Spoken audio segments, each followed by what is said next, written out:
Well, it's a good concert. Yeah, I'm looking forward to this. Everyone was really into it. I went to see you did more than me. I was leaving. Hey guys. Eileen. Hi. Turn off your cell phone. Yeah. Okay, so Eileen records. She presents like a French American media, and she records it for French media. Okay, perfect. So if you're okay. Bonjour. Bonjour. That's all I know. It will be on Foreign Startup as well. Yes, it'll be up on Foreign Startup as well. Well, thanks guys. Thanks for coming over.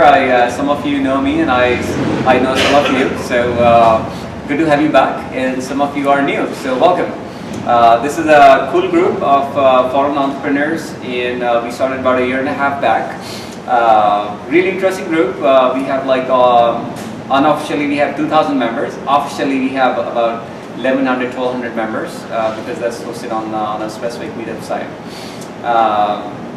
They come from about 120 countries, and we literally counted because we asked a question, where do you come from? They are coming from over 120 countries. I had no idea when I started this that I'm going to be hosting, startups from 120 countries. But good to have you guys all here. So the essence of the group and the meetup is like, so there are so many foreign entrepreneurs, that are in Silicon Valley, and there are so many foreign startups that are actually constantly every day coming here in Silicon Valley.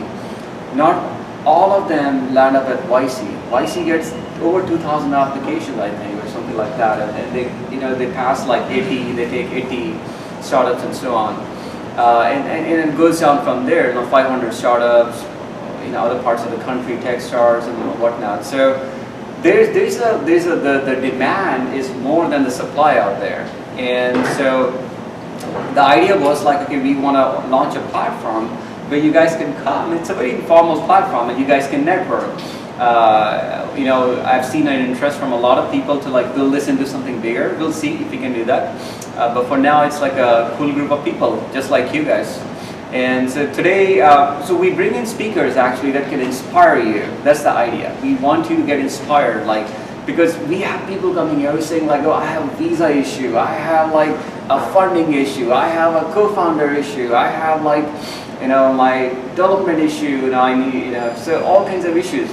So the idea is like we bring in people. I have heard stories where people are saying like, I found my co-founder here, and that's common, and so we bring in investors, we bring in operational experts, integration, and we bring in very, very inspirational speakers. So today we have one such speaker, Louise. I met her recently and knew her recently, so I was very inspired by her story, all the way from Sweden, and I really want to have her tell more than I would be able to do justice on. So if you can please have a big round of applause for Louise. That introduction. Inspire people. It's the hardest thing you can ever do. Yeah. But I was hoping today that we could try to help each other out. So whenever you have a question, just holler at me, or if there's anything that you want to hear more of, and we can go from there, hopefully. Yeah. So thank you for having me. But so just to begin, so you have like a background on me. Right now I run a company named Vint. Vint is spelled mint, but with a V to get a good understanding. And the word basically comes from Vinton, which means greyhound in Swedish. Because when you work out with Vint, you become fast, strong, agile, competitive, everything as what a greyhound is. Essentially, Vint is a fitness company. We're Uber for personal training. So our mission in the world is to build a stronger and healthier world, and we're doing so by democratizing personal training.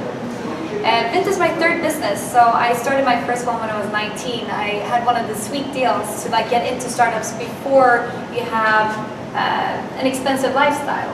The worst thing that could happen to me was moving back home to my parents, which is not so bad when you're 19. So I started an e-commerce shop, and I did that for 2 years. It was a subscription-based stockings or grocery e-commerce shop. So you could buy the most premium, best well-known stockings on subscription from me. So it was a one-man show, but it was acquired two years later. So it was a good start into the startup industry. And one of the things that I've been coming back to when thinking how I ended up starting that business is my network. And I want to emphasize how important it is to be surrounded by other entrepreneurs and people trying to do stuff, because that will definitely fire you up and make it easier to have ideas and make it way easier to have them coming to reality. So after that, I spent 3 months as a co-founder to a media agency. And I quickly understood that the two other founders had very strong opinions and minds, and that startup was going to be a lot of work and a lot of discussions. And during these 3 months, I also realized that there was a gap in the Swedish market, on the media market, which is that it was really, really hard to reach the business-to-business audience or the affluent targeted audience. So I left the media company and media agency, and I started AdProfit, which is my second business. And AdProfit's first product that we launched was a business ad network to solve the problem of getting good reach that was also relatively cheap towards the business audience in Sweden and Scandinavia. So I ran AdProfit for 5 years as a CEO. It's today the largest business media company in Scandinavia with local offices around the Nordic countries. And they do everything from video to real-time bidding to fixed platforms and placements to representing international brands such as LinkedIn, BBC, and Forbes in all the Scandinavian region. But after this, I was so tired and drained from the media industry. I don't know, you've been in the media industry. Anyone else working with sales and media? So you know, it's draining after a while. You can keep up, but it's a lot of work, and it's an interesting space. So after 5 years, I felt that either, well, to be honest, I needed to do something that was more aligned with my own personal passion. And I had spent all, the last couple of years getting this business launched in 4 countries. Our total reach that we could ever reach was like 20 million people, because the countries is like this size. So I felt like when spending all my time at it, like pushing so hard, working my hours, I also felt like I wanted to do something where I could swing for the fences and do something that could scale properly. And the type of media business that I was running was more like a consultant business, I'd say. If you look at the type of business, it's really, really hard to make it a global, big billion-dollar company. So I was looking to do something with my passion. I was looking to do something that could scale globally, and that equals I wanted to do something that was product-driven. So I started with the first one. And I was looking into, what is my #1 passion? And throughout my life, I've been very active. So I do marathons and triathlons, and I enjoy CrossFits, I don't know. I spend a lot of time with my workouts, and a lot of money, and a lot of focus. And I figured if I could do something which is also maybe profitable, or something that I can do full time, maybe I'll have more time to do my own fitness. Definitely not true. By the way, definitely not true. I've never been more out of shape in my life. But it was a good beginning of the thesis. The one thing that comes true with working with your passion is you get more energy for it. And you can leverage all the content that you're feeding, the people that you meet. You have tons of different upsides of working with your passion. The one problem that I could find, because businesses, I think, should mostly be based on a problem that you find and that you find a solution for. And the one thing that I reckon is the biggest problem is that people want to get the benefits from working out, but you don't want to do the work. And I realized, because people around me, they were not running, they were not doing yoga, they were not strength training, they were doing nothing. And the big difference appeared when I took them with me. So whenever I said, hey, we're going to go to the gym tomorrow morning, and we're going to go climbing on Sunday, or we're going to go running on Thursday, people showed up, and people came back. And all of a sudden, they were in this workout routine that was sustainable. And that was the first time ever that they managed to have a sustainable workout routine. They tried gym memberships, fitness classes, they've been on Wello, they had fitness trackers, whatnot. And nothing before had worked. So I figured, once you're put in #1, when you're held accountable, when someone is waiting for you to show up, that's important. When you're putting it in a social setting, and also when you're given help and advice, guidance, something massive happens. So I started talking to my other friends that were passionate athletes, just like me. They were not certified or educated, and everyone had the same experience. They spent 3-4 hours a week teaching their friends, their coworkers, their family, their sport and workout they were really passionate about. They were not earning money, but it's very empowering to teach someone something that you know and that you're passionate about. So the next step from that, when I realized, well, we actually have an untapped supply side here that can be very powerful in getting people in a working, sustainable workout routine. I went to the two engineers in Sweden, the rock stars of the Swedish engineering world, Magnus Holt and Arvid Johnson, who's my co-founders. They're founding employees of Spotify. They've built had $30 million invested in their last company. They rolled that out in 18 countries. They built behavioral change apps that has exploded around the world. And I know that they're runners. So I went to them and basically my advice, I don't know if anyone's looking for co-founders, but my advice was, of course, I wanted their feedback. But I did not need them in this project. And soon enough, they were so excited, they basically begged to be part of the project. So that plan works. We got started before I had found a new CEO for my previous business, AdProfit. So for 2 months, I was running 2 businesses at the same time as a CEO. Luckily, it was like the beginning of it, so that was manageable during that time. And we started building on this a year and a half ago. Due to our previous track record, me and my co-founders, we had an easier time getting seed investment than most companies, especially in Scandinavia. So in October, we were approached by VCs that wanted to invest. So we launched the product in Sweden as the first market in January last year, and at the same time, we closed our first seed round of $1.8 million. And after 4 months, the idea was always to go to the US as the second market. Again, due to we all want to build something that is big enough to take over the world if we're going to do this. So after 4 months, we saw the first traction. We saw people getting on the platform. We saw instructors that were passionate athletes that were doing a great job and they were excited about doing it. Our customers came back and they brought their friends. So after 4 months, I moved over, and that was a year ago. And I came here, we're a small team. I hired the first operational staff here. So all the marketing, PR, community management and so forth is here in San Francisco, and our engineering team is back in Stockholm. Way cheaper, just a better setup right now. And we launched our proper version of Vint in November. So today we have about 100 instructors here in San Francisco, and we have a couple of hundred clients, a couple of thousand members, and we see pretty strong organic growth. And again, we're keeping our focus on just getting passionate athletes on board at the supply side. And customers pay $95 a month, and for that they get as many hours as they want with our personal trainers. So you basically tell us a location, day and time, preferably a goal if you want to look like Brad Pitt in Fight Club, or if you want to run a marathon, or if you just want to stay healthy, and we send you trainers, the same trainers every week so you can stay in your routine. So our goal is definitely for people to keep up with their workouts and not fall out when you plateau, or when you've had a cold, or when the dinner with your friends is more appealing. So that's where we are today, and we're going to raise our Series A end of the year this year.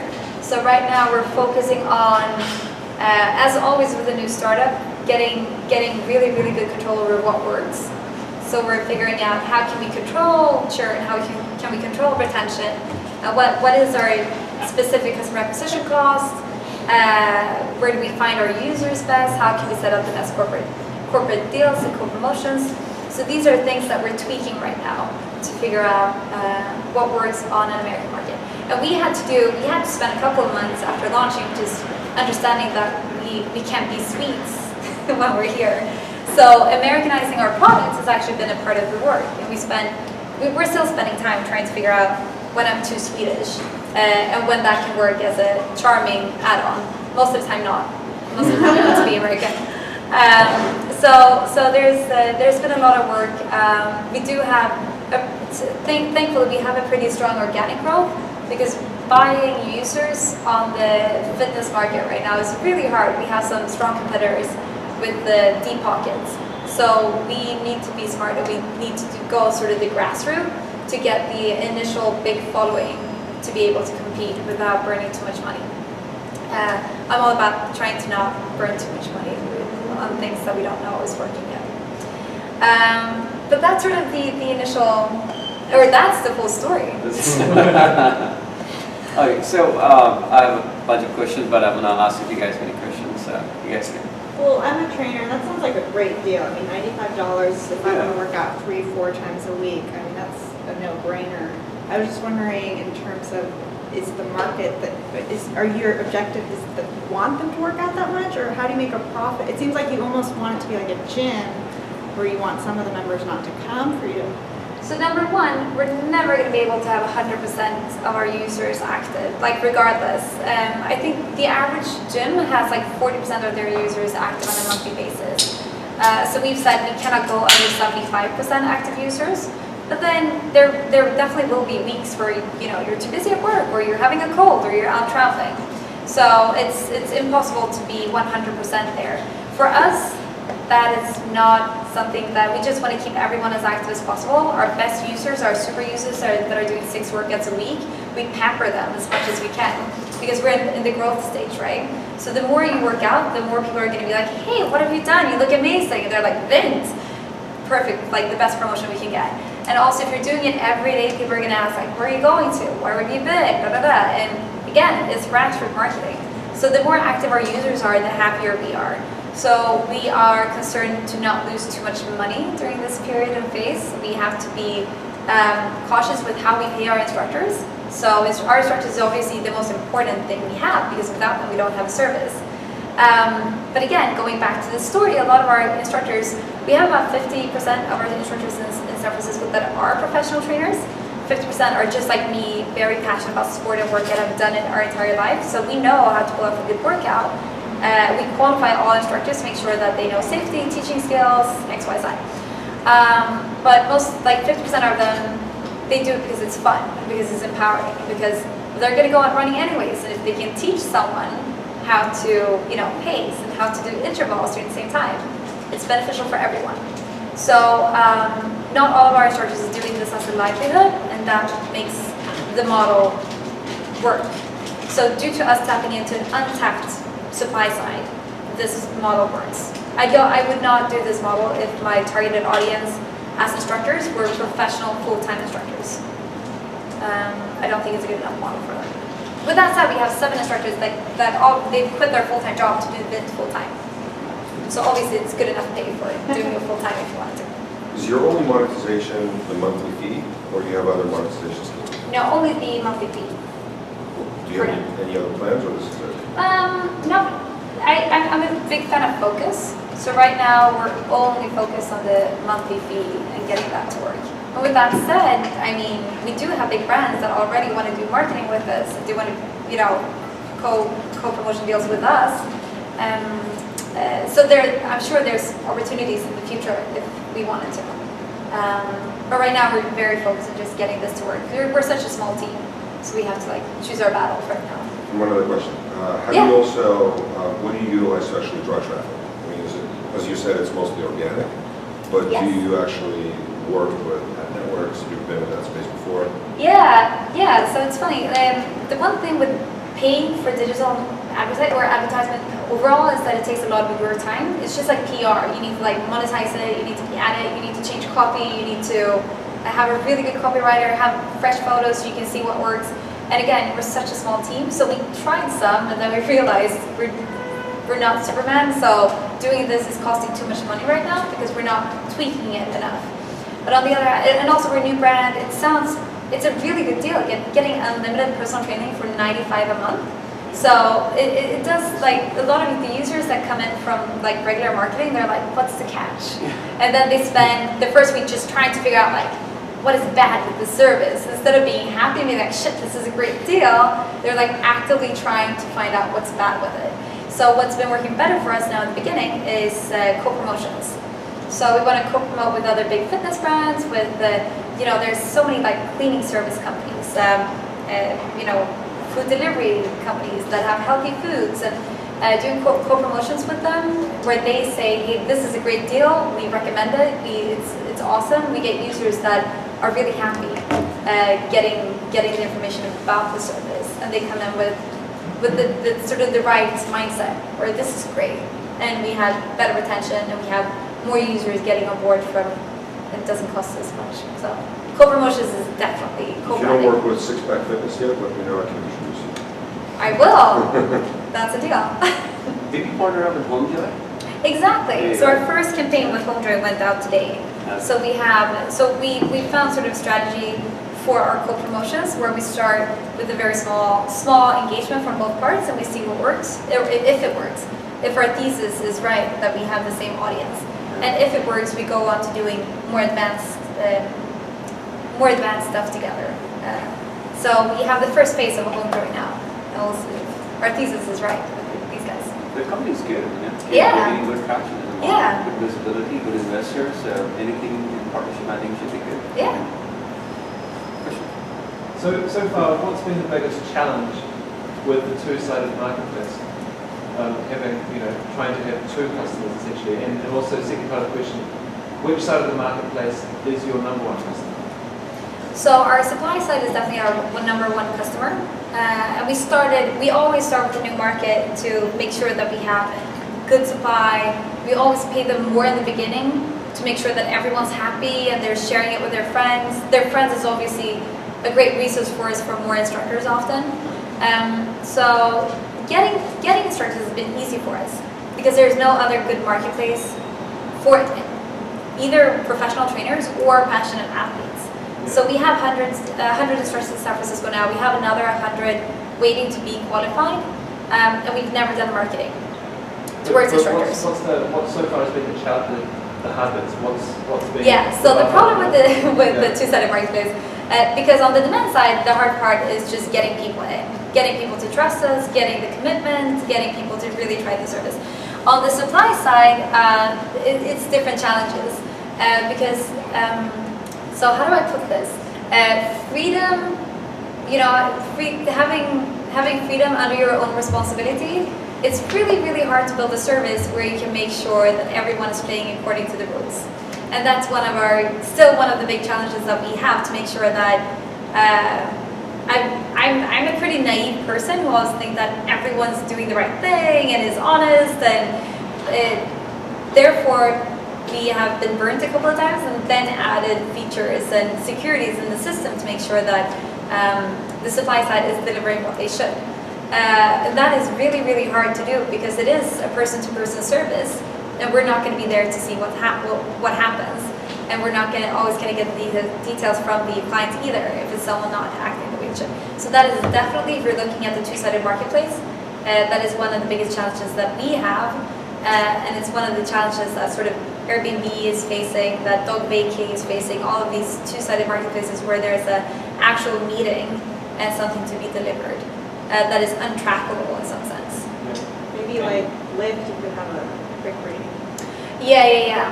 So, yeah, there's ideas that sort of make sense sometimes, but yeah, because it also comes to data. How can we, data. So location-based check-ins and stuff is existing now, but it's overall controlling communication and how that stuff has been challenging, and it's probably going to continue to be challenging to make sure that we have the right quality of instructors, because obviously that's our number one thing. Even if the product sucks but you get amazing trainers, they're going to come back. But if it's the opposite, we have an amazing app but the trainers suck, you're not going to pay $95 a month. So the trainers is the most important for this. You can see us as a tech company, but it's actually we're a fitness company. We just have to constantly remember that and work with our trainers to keep high quality throughout. Is there a good distribution between guys and girls, like on the consumer side, your user side, and the trainer side? Yeah, I think San Francisco is a bit weird in the sense that there's so many guys here. So training is often there's often more girls on a training service. I also think that we have a competitor that is really good in sending out sort of ballet, avant bar, toning, yoga classes. Due to the nature of me and my co-founders and my team, I think we're more like a proper workout. We more promote, battle rope sessions and do a triathlon and push yourself in yoga, make it a real workout. So I think our communication also has been skewed towards guys. So we started 50-50. And at one point we had more girls on the demand side, but now I would say that we have more guys on the platform. Yeah, it is pretty interesting. And on the trainer side? And on the trainer side, we also have more guys, to be honest. But not that, yeah, I'd say it's probably 65-70% right now is male trainers. Is that because they requested to be? No, it's also a network effect from, because the trainers that we bring our other trainers. So if we, San Francisco. yeah, I would say it's San Francisco thing, I don't know. What is your website? Joinvint.com. V-I-N-T-V like Victor. Exactly. John Vint. That's- You got two questions. Go ahead. You mentioned that you have to be less Swedish and more American Yeah. before, so I'm always interested in the cultural challenges. Yeah. So can you elaborate on that a little bit? Yeah, so one thing that is very obvious, so in Sweden, for instance, with our instructors, we'd always say, oh, it would be great if you had a Vint shirt on your sessions, because then people would see you, and we know that, if it's easy to find you, you're going to have a higher rating, da-da-da. And here in the US, when we say that, people are like, oh, so it's my choice, all right, I'm not going to wear it. And here we sort of have to have like a stronger, so you have to wear a Vint shirt, you have to da-da-da, and all that niceness in Sweden. If you were to work with this platform, and we would set hard rules, you're like, yeah, I don't want to do it. Like, it's my spare time. I don't feel like it. Whereas here in the U.S., we've noticed that if we don't have really hard, very clearly communicated rules, people don't follow. But people actually appreciate having clearly, very specific rules, because then they know, oh, if I'm doing this, I'm doing it right, and then everything's good. Whereas in Sweden, people would be like, I think you are. If I don't want to. So it's just communication-wise and how we put our copy, it's very different how it triggers people. So that's one of the biggest ones, looking at our user side. From the development side, so you said Sweden is more cost-effective. Do you use internal developers, or do you actually utilize outsource? No, we have our own tech team. And to be honest, I could never afford the level of engineers that we have here, ever. They're cheaper than really, really young and yeah. It's just, I don't want to say anything stupid, but it's very expensive here. And in Sweden, you would get very talented people that have already built stuff, that have a track record, that are working really fast and really, really good for a third of the cost. What's the key metric that you're looking at the moment that you're trying to sort of, lift up? Us internally? Yeah.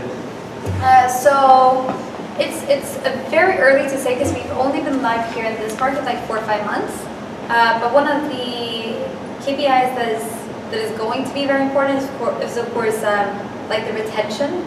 So some sort of lifetime value will be set in the next coming 12 months, and we want to make sure that people stay with the service. That's going to be the number one thing. So even if you have a small user base, but everyone's staying with you, that's going to count for something, and that's going to be important for our Series A. And then we are looking at engagement.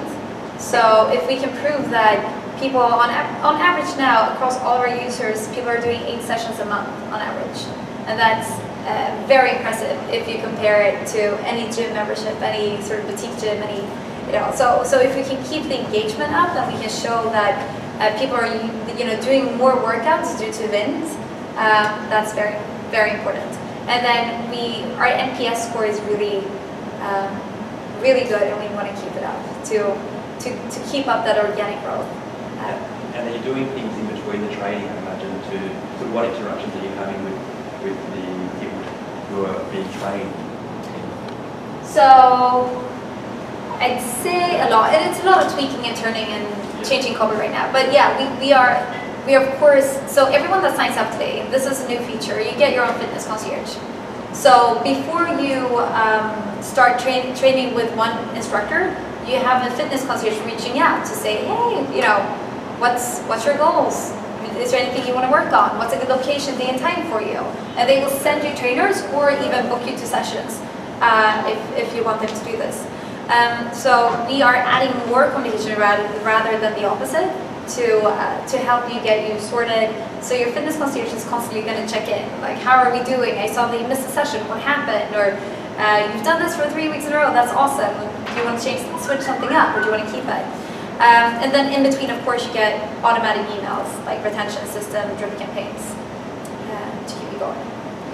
So where's your location? You take them to a training room? So, yeah, we have about 30, all of our spots is curated. So we have about 30 indoor locations that is curated in the city. It's residential building gyms, it's corporate gyms, it's hotel gyms that we have partnerships with.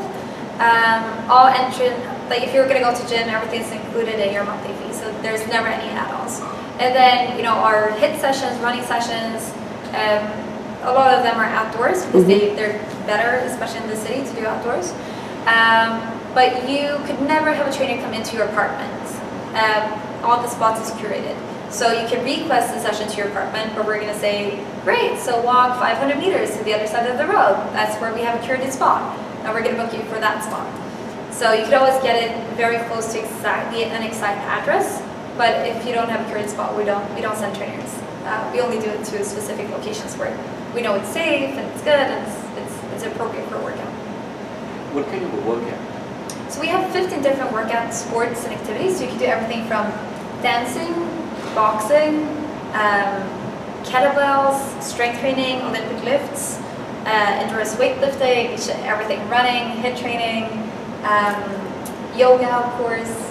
So an acro yoga, something we released in the app pretty new recently. A really good core workout. I never knew. It's like when you fly in the air. You're swimming? No swimming yet. So we're trying to figure that out because often if you're going to do swimming here, we haven't solved an entrance for indoor swimming pools. You could do open water swimming, but then you need a wetsuit. And we don't want you to have to bring extra gear. Like everything we do, we have tennis in the app, but the tennis instructor has extra rackets. So you never have to bring anything extra. You should just be able to go just as you're going to the gym. Swimming is hard that way, where like if you're going to do open water swimming, you probably need a wetsuit gear. So right now we don't offer it, and not biking either due to that reason. Hey, as an international entrepreneur, you're from Sweden, I'm from New Zealand, and we've come here to do business in America.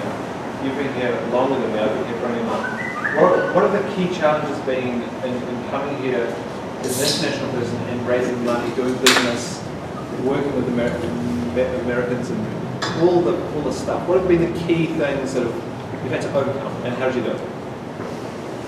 Good question. So where are you from? New Zealand. Okay. Yeah. I don't know your culture that well, so I can't.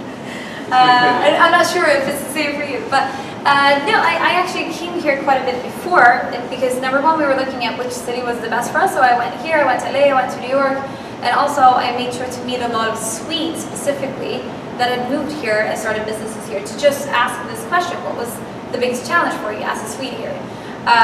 And also since I knew that my tech team was going to be in Sweden, what's the challenge with having, you know, your team back in Sweden? Is a 9-hour time difference. It's pretty hard. So I felt like I came pretty well prepared, and I'm really thankful for that because there is some significant changes and differences.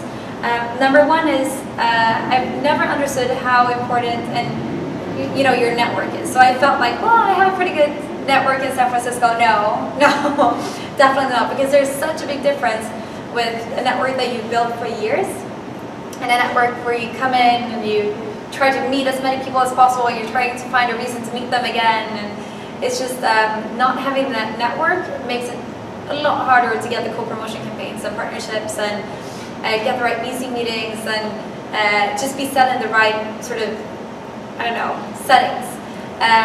So I have huge respect for how much time that's going to take, and it's been very, very prominent when I'm recruiting. So in Scandinavia and Europe, I would just recruit through my network, and I couldn't really do that here, which was very challenging trying to find the right people without the network. So that was one challenge. And then of course you do have cultural differences. So hierarchy is way, it's a thing here. And in Sweden it's not. Like even the biggest companies, you would have the CEO to like do his week of dishes. And like it's something called jantelag in Swedish, the lag jante, where like everyone's the same, don't think you're better than anyone else. That's like how I was brought up. And it's still a very strong thing in Scandinavia. And here it's very different. Here you want something to be very clear with the vision, be very clear with like driving forward, very clear setting. Even company culture, someone's like, Louise, what's our company culture? I'm like, we're building it right now. Are you kidding? We're 4 people. But no, they wanted a document to tell them, are we working on a bank holiday or not? I'm like, are you serious? This would never happen in Sweden. And I have this network of other Swedes, so I have to go back. Is this happening to you, or is this just crazy? It happens. It is a difference.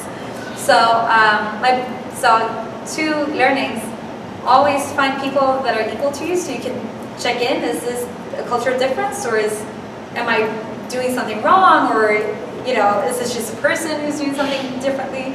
And number 2, we're talking about it a lot, like internally. It's just like, so even my coworkers now, they keep saying, "Oh, that's a Swedish thing. Ah, get it, all right." So we're coming to that stage, also being open to ask, like, I don't get it. Why are you asking this question? I don't know. How do you want me to respond? So it's a learning process, and you don't.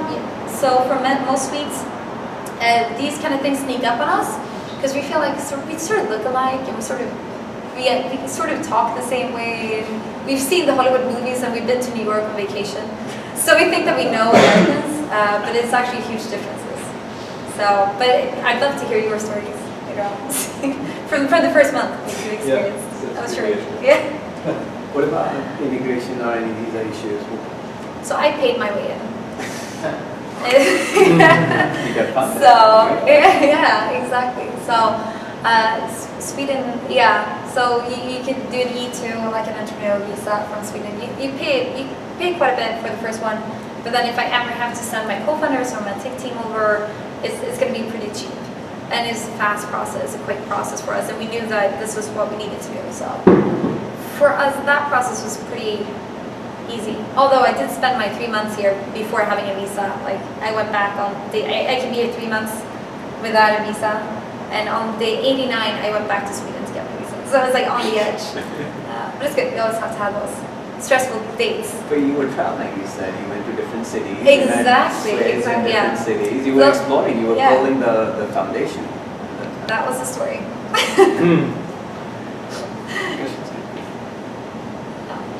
Okay, so let's I want to talk about a little bit about the funding issues. The funding. So your investors are European or American or mix? So far, no American. So that's the goal for next. Oh, we do have an American investor now. Our first seed round was closed by Crandon, is the leading VC in Scandinavia. They were like the first institutional investor of Spotify and so forth. So they took lead on our seed round, and they took DN Capital with them, which is a UK-based firm. And then some prominent angels, founders of 24-Hour Fitness and Zumba and such. So that was a year ago, and now 500 startups, they just launched their distribution fund, the Distro Fund. And we are the first investment that 500 is doing now. So that's just done like a week ago. That's awesome. Something like that. Yeah, so we're doing like a small top-up just to get some more leverage for our Series A that's coming end of year. So you got funded 1.8 in January last year, which is about just over a year. Yeah. And so that's been pushing you guys so far, international expansion, visas, team building, sign-ups, corporate partnerships. So how far is that going to stretch you? So we're doing a small top-up now, but we're not going to do, we could go like another year after the sort of C2, the seed top-up that we're doing now. But our goal is to do a Series A before that. And like you said, you're careful about Yeah, so that's also a big difference. A lot of companies here, they're like, go big or go home, and they're blasting all their money on Facebook ads because they want to get rapid growth, but then their retention is poor, they crash and burn. And I'm very cautious with not spending money until you have the data on your side that it's actually going to prove to be sustainable. So we're very cautious about our monthly burn, checking like what works, and that's also why we're such a small team still. So we just want to be 100% and a bit more that we have product market fit, and also know that our customer acquisition cost is not going to be more than X dollars before we invest heavily in anything like marketing or a bigger team. What about the consumer side? What differences do you see in the Swedish consumer and the American consumer that you're trying to do? Oh, it's great here. People are used to paying for services, and they're used to like treat themselves with good stuff, where Swedes are not. So it's easier for us here, for sure. In Sweden, I was like, like a personal trainer. No, I can like that's not for me. I could never. And here, people are like, yeah, that sounds like something I need. So it's definitely a better market in terms of our products. It's a more health conscious here? Swedes are very health conscious, but it's easier for people to spend money on themselves here. I'd say that's the biggest difference. We are the biggest consumer in society in the world, right? We love spending money here. We spend more than we earn, by the way. The average American spends $1.09 for every dollar they earn. Makes sense. The average American also has $12,000 in debt. Yeah. So we are with trillions of dollars, of course, in debt. That's But then you get your credit score from having more credit cards. So it's like a system driven by that. It's amazing. Yeah. But it's good for us. I have more questions if that's okay. Yeah, of I'll course. let the question go. That's So have you been pitching for your Series A yet? No. So we're not going to do that. I want a couple more weeks. So we just got our initial data, like 4 or 5 months on the market. Then you start seeing like what is our like actual churn? What is how is people staying on the platform? Like how many sessions do you have to do to be an engaged user? So we just got that data in that's like substantial enough to do something with. So I want to use that data, tweak the features, get marketing and product updates out that we now know is going to improve the service. So we've done manual testing for the last 1-2 months with ideas that we've had that's going to improve the service. What's your assumption of what the VCs who would do a Series A? What's your assumption on what they would expect your company to look like before they would go in? So for Series A, I mean the gap from a C to Series A is huge, right? So for a Series A, I'd say that you need a product market fit. You need to be on a positive trend where you pass the 100,000 monthly revenue sort of position. For us, that means about 1,000 paying subscribers. I think, it definitely plays off a trend, but you also need some hard numbers. Well, like proven that you can earn money, that you have, that you earn not only like getting money in, but you can keep money, and that you found your marketing activity, so you have a stable CAC, and that you sort of have an idea of an LTV that makes sense. So product market fit, where you also have level. I'm pretty confident we're going to be there in a few months. But I due to not giving too much of the company away either for too little money, we want to work through sort of the product marketing. Yeah. So specifically for your company, you're saying you need about 1,000 paid customers. Yeah. Very low churn. Yeah. And you're about 200 now, so you need to get from 200 to 1,000 before they would invest or during their interest in investing. I just think that's sort of a minimum level. I think it's a trend. Okay. But like if you like the hard numbers that I think people are talking about for a Series A is 100,000 monthly recurring revenue. And again, you know that we take 95 a month for a subscription, so it's not hard to count on how many subscribers we need. But I think the 100,000 is like you see most Series A companies doing about that level as a monthly recurring revenue. Unless you're like freaking Instagram, never making money, just like building amazing growth. That's a different story. But something for like that type of business that we are, I think that's like a hitting point where we need to be, but also we need to have the trend and like the prove that we can continue grow rapidly and we have an exponential curve. So they want to see that consistency of growth over the year and actually see that curve happen. Yeah. How do you evaluate the business? How do you Evaluate the business? So could you be more specific? How you propose? So you're looking for a new fund, right? For a new series of funds? End of year. Exactly. So How do you know how much is the biggest worth? That's a good question. Could I?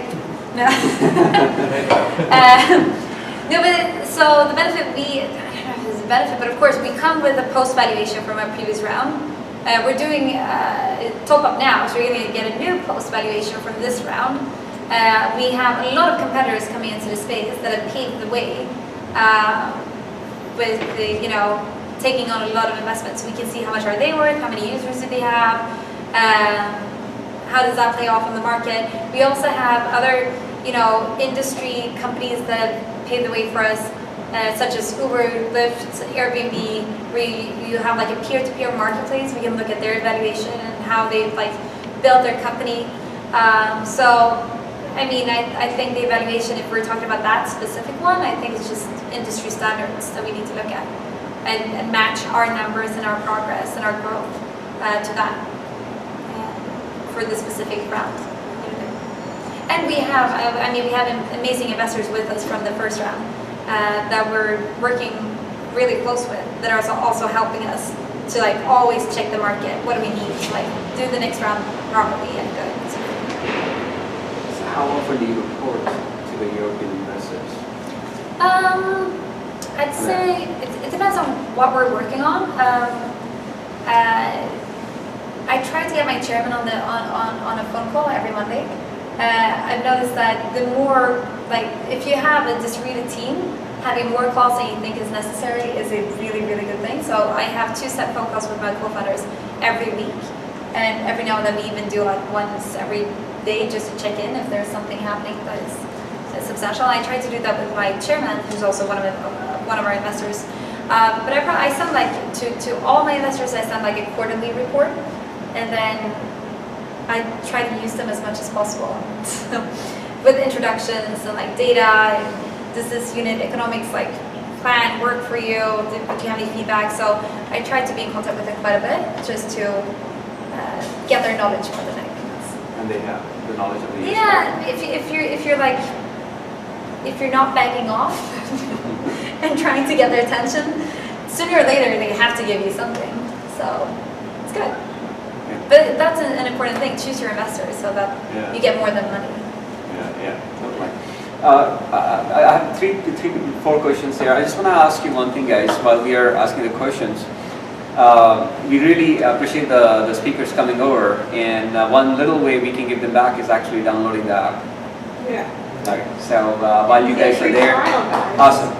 So while we are here, let's give 20 new downloads to that. Okay, let's go. Please, you have a question? You said you have no network here.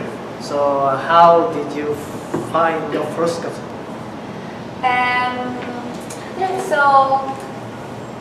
have a quick question that goes with that, which is, who is your ideal customer? What is your... Yeah, so we're targeting young professionals. I'm sorry for the language, but again, people want to get the benefit from working out, but they don't want to do the workout, which means young professionals, they just want to get laid. And they don't have time to go to the gym, and they don't get on Tinder. So it's easy for us when we're don't think about it, just show up, make sure that you do your workout. And it's ooh, that works with my life. I don't have to commit to my own schedule and finding something. I just have to show up, and my life is going to be better. So that's definitely our targeted audience. In this city, they also, young professionals, they earn a lot of money. So our price tag, it's very affordable for what you get, but they can pay for it without a problem. So our first initial users, we've always been big on co-promotions. So for our first users, I think we got them from a juice company. So during our launch, so of course our launch, we did get PR in Elle Magazine and TechCrunch and VentureBeat and all of these. That attracted a lot of users, not necessarily the ones that wanted to do workouts from TechCrunch, for instance. But we got a lot of users into the platform, and then we launched some co-promotion campaigns. So juicing companies, they're healthy and talking about detox, and they gave away a free month of Vint Unlimited, the subscription model, and that sort of kickstarted the platform then. Thank you. What's the product strategy? With which platform is prominent for you? Is it mobile? Is it web? Or Yeah, so you can basically not do anything on our web unless you're a trainer. So instructors, they have their own admin dashboard on the web, but as a user to the service, everything's through the app. What's the name of the app again? Vint, V-I-N-T, like mint but with a V. Oh, the app is Vint and the Yeah. website is Join Vint. Exactly. Okay. Guys, I just downloaded the app, and such an awesome thing I just noticed. You guys have a promotion for Mother's Day. Yes, we do. $25 for a month. Oh, wow. I'll go for it. I'm a mother. Yeah. I'm thinking of doing it That's, too. yeah, that's a donation Yeah. that goes to the Pink Ribbon Foundation. Yeah, so if you sign up with the Mother's Day campaign, the 25 is going to be sent to a Pink Ribbon organization, and you get a full month of training for that amount. You have to tell how many children you have. Nope, anyone can sign up. We just no. My mother had like 2 types of cancer. The last one is breast cancer. So for Mother's Day, we wanted to do something to drive beneficial money to Pink Ribbon organization. So this is our solution to like give 1 free month and try to lower the threshold for people to commit, which is 25. We can still give something to Pink Ribbon, and we're gonna see if we can, see how much money we can raise with the Pink Ribbon organization. You know, it is so important as entrepreneurs. I believe that we realize that it is so important to give to receive. You know, before you can receive it, it's so important to give. And at this stage, if you're able to, you know, that's really memorable. Any questions? So why did you choose San Francisco? San Francisco is the 3rd most active city in America. So if you compare it, like the first one is Boulder, Colorado. The second one is Washington, D.C. Both of these cities have harsh climates. So we compared, and we started in Stockholm, where we had to work our way through getting partnerships with inside gyms and stuff. We can get them, it's just a lot of work. So instead of getting into the US and starting to spend a lot of times, you know, doing sales work to get into gyms, we wanted to do something that was more efficient, hit the ground running, and the weather will be one of these parameters where it's like easier to get started.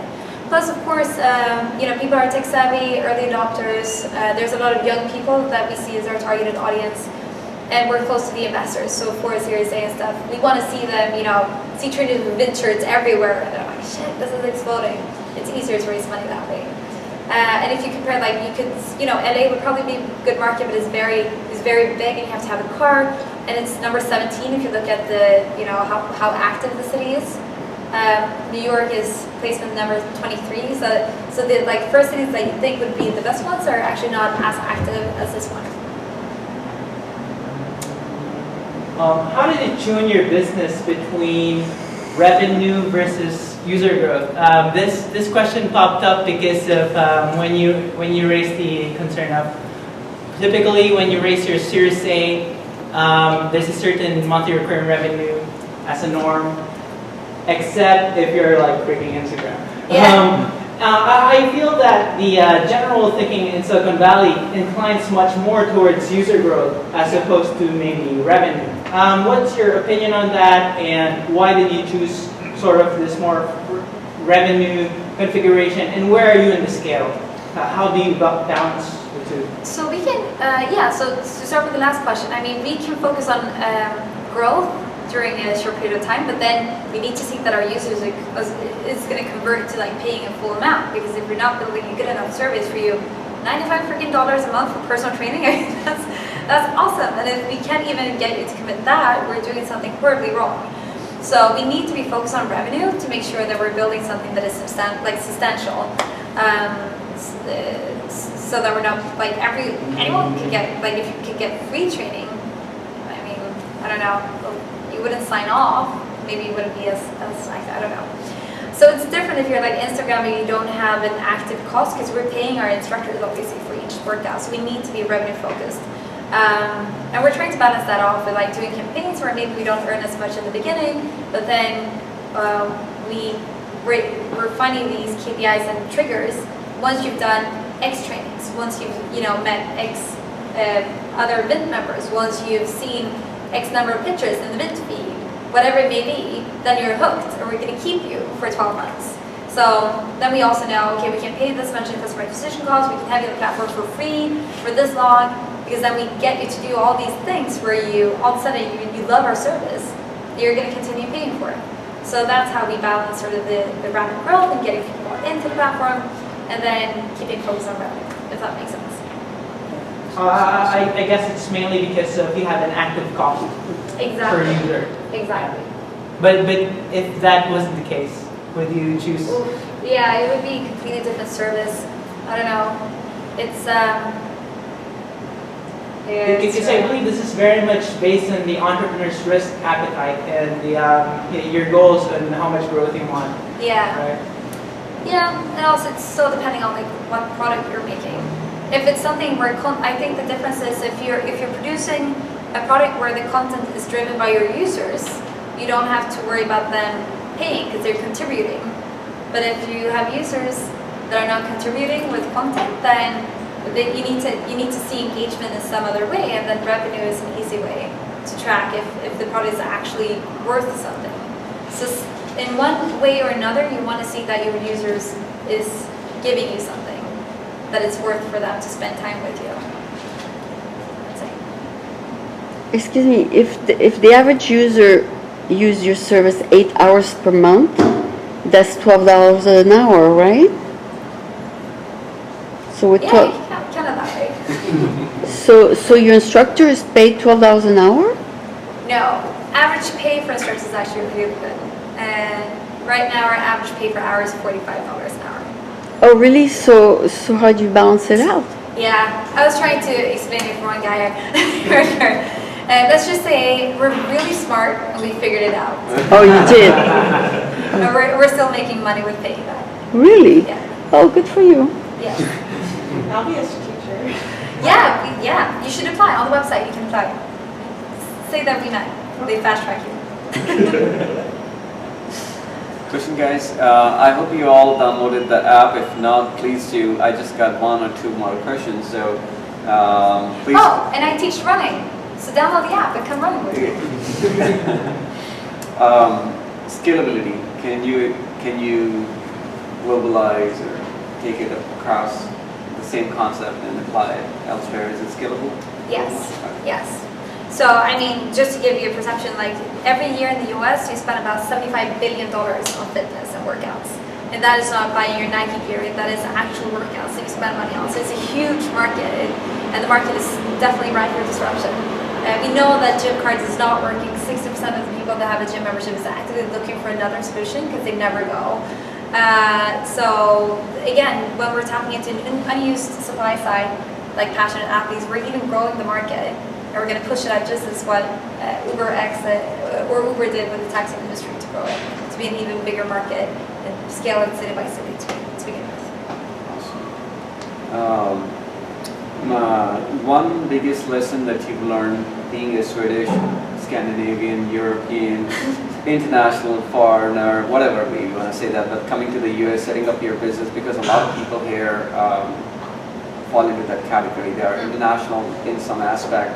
They are establishing their businesses here. One lesson? One biggest lesson that you've learned. As boring as it might sound, set a strategy on how to build your network and make it feel genuine. So don't put a strategy out and like work it as an obvious project, but make sure you have a strategy down yourself on who to know, what to get from that relationship, what to give back, and how to make it happen as fast as possible without coming off as you planned it. And it's awful. I mean, we also have to realize this is how this city works. Everyone that you meet is going to think about like how they can leverage from your relationship in the beginning. And it's a part of big cities where people are here to work and make it big and whatnot. But if you're not strategic with how to build it up, it's so much harder recruiting.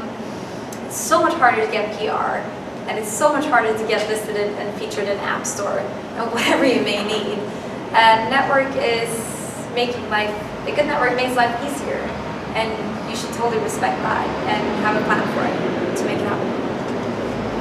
something like they say, your network is your network. Yeah, Right? exactly, yeah. And yeah, so I would totally recommend to focus on building a solid network. I could have done a better job, for instance, and my life would have been easier trying to get my co-promotion campaigns and whatnot. Yeah, so it's a lesson I have. I think I thought that I was doing enough, but I should have done more. Oh, you did well. Did well tonight to get 20 apps downloaded. Great! So guys, please, Thank you. guys, Appreciate so any questions? If not, then please join me in a great round of applause. Thank you so much.